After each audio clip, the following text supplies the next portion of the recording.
Picture this. It is early morning. The sun is shining bright and you are Phaethon, who wants nothing more than to show your friend that your father will let you drive a chariot all by yourself. You end up persuading Apollo to let you drive the chariot, but you face a conflict. You lose control of his horses. You don't have enough power to pull them away from Earth. Your horses come too close to burning off the roofs of houses and killing others, and your main adversary is Zeus. What happens is that Zeus strikes you with a lightning strike, and at this moment, you realize that you have messed up. But then you don't have time to think anymore. It is a story of catastrophe, disobedience, foolish pride, and it teaches us that being careless can drastically affect your life. Yeah. Today I'm here with Greek expert John Kick on the story of Phaethon. Please tell me about the story or the value of the story. The true value of the story is being careless and boastful. Can you please explain in a little bit more detail? What I mean by this is Phaethon is a little hubris, and that led to him making a big mistake. Do you think Zeus was right for killing Phaethon?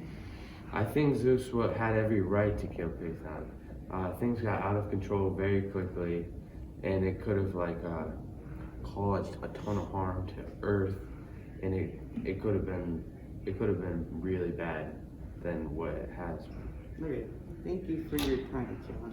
It was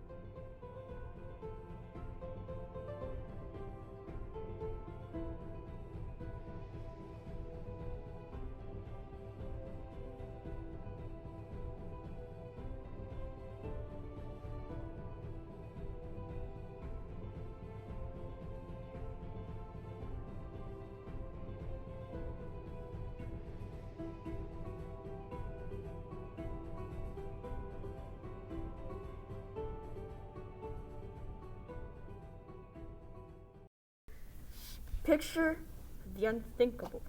Hercules, a demigod, is tortured by Hera, tormented and snatched. He kills his entire family. After this tragedy, Hercules feels guilt.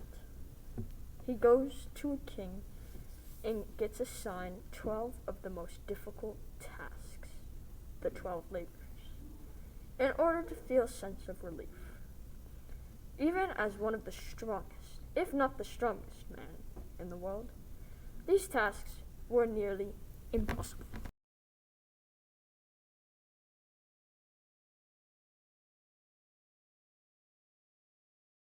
The Nemean lion was a lion from Nemea.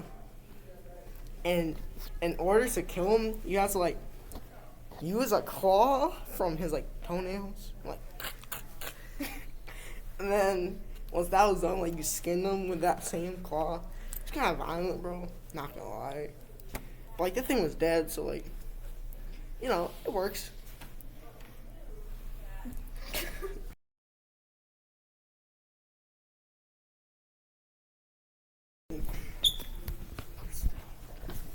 So when he was a slave, he was a slave because he killed his wife and his kids, bro. That's not cool. So then he went to this King Prometheus, I think.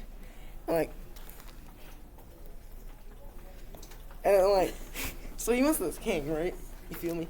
So at this king thing, watch, he did the 12 labors. And then once he did them, he was free. Stop saying like.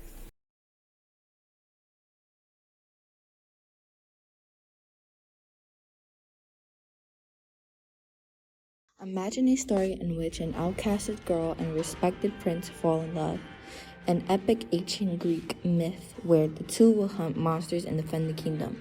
The girl would have to battle in a race to see who will become her husband. It is a story of romance, tragedy, and action-packed adventures. It teaches us that only the strong can prevail. In this episode of The Gods Changed the World, we will look at the heroic story of Atalanta and cover her well-known love story between Meleager and Hippomenes, how they met, how they fell in love, and how the story played out. We will also look at the story of the hunt that took place in the name of their love.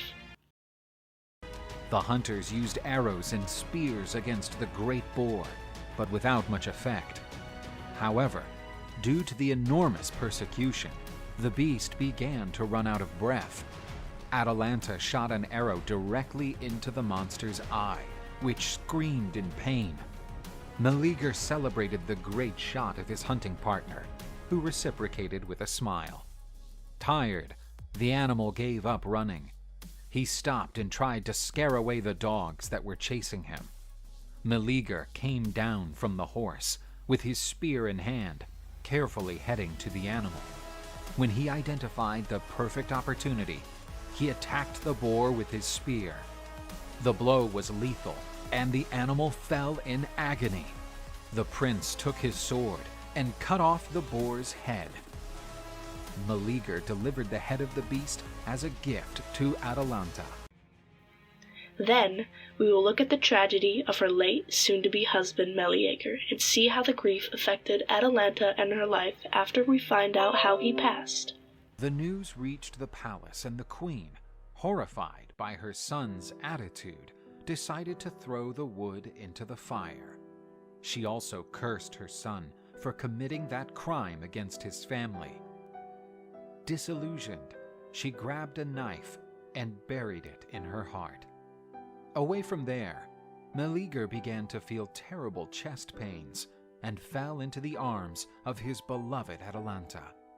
She saw the young man suddenly agonize in her arms.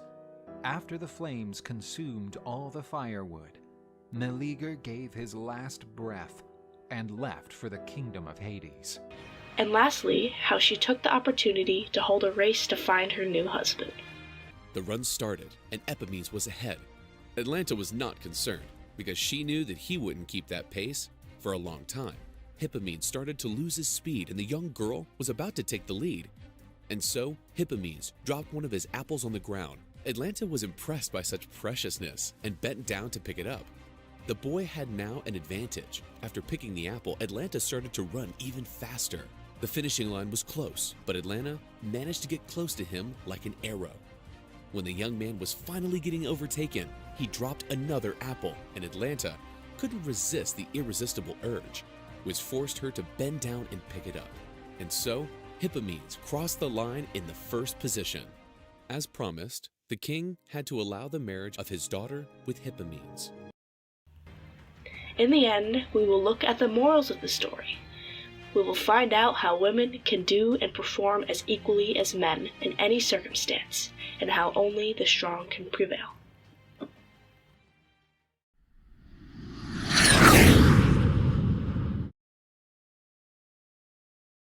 This is a story of Perseus who flies through the sky with winged sandals to capture Medusa's head.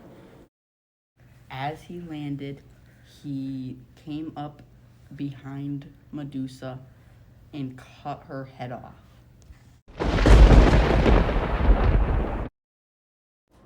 Then he returns to his home island to find his mom in the hands of King Polydectes. He gets so angry at King Polydectes and turns everyone to stone using Medusa's head because his mother is held captive by King Polydectes. Perseus then got the head and gave it to Athena, and then after that he chucked it into the sea. It is a story of adventure, of violence, and of terrifying murder, and it teaches us that we should always do what you say you're going to do. This is the story of Perseus and him using Medusa's head as one of his advantages. This is a clip of Medusa fighting Perseus.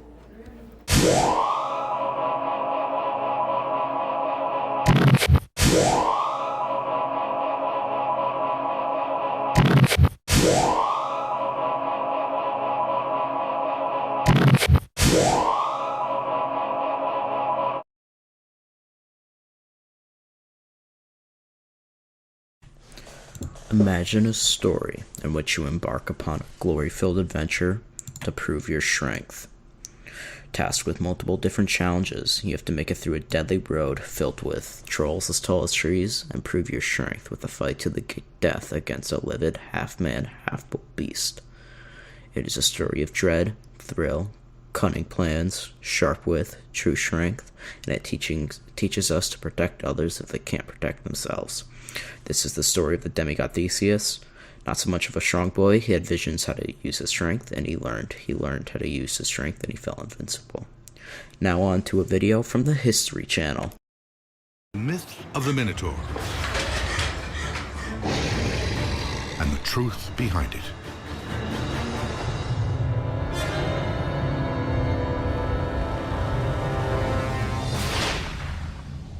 A heavy door clanks shut behind you. A dimly lit maze of corridors lie ahead. The stench of death hangs heavy in the air.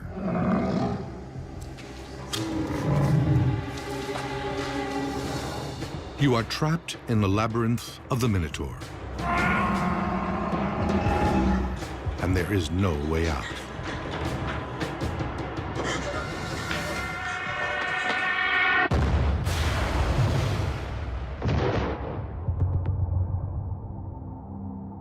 The story of the Minotaur was a horror story for the ancient Greeks. The labyrinth was a chamber of death. Those that got locked inside of it knew there was only one fate, and that's to be devoured by a horrible, ravenous, man-eating beast.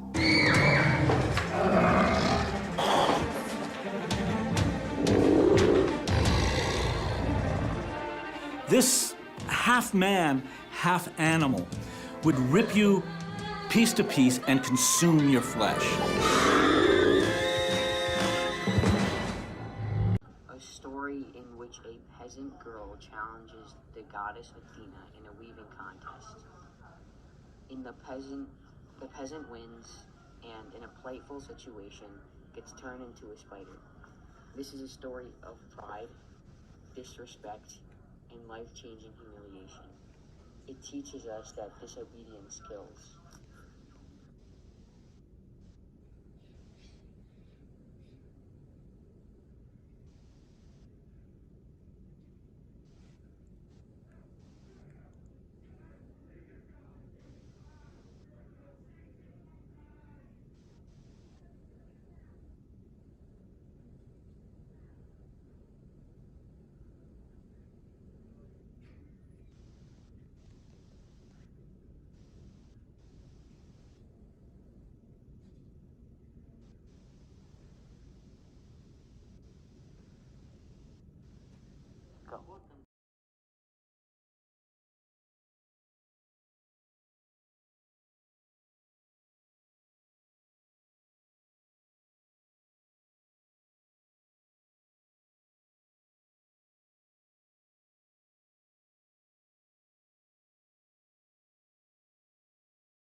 And Grace, and you are Icarus, who wants nothing more than to fly. Flying was your dream. You yearned for it, but you faced the conflict. Your wings are fragile, made out of wax, and you don't listen to the word of your elder.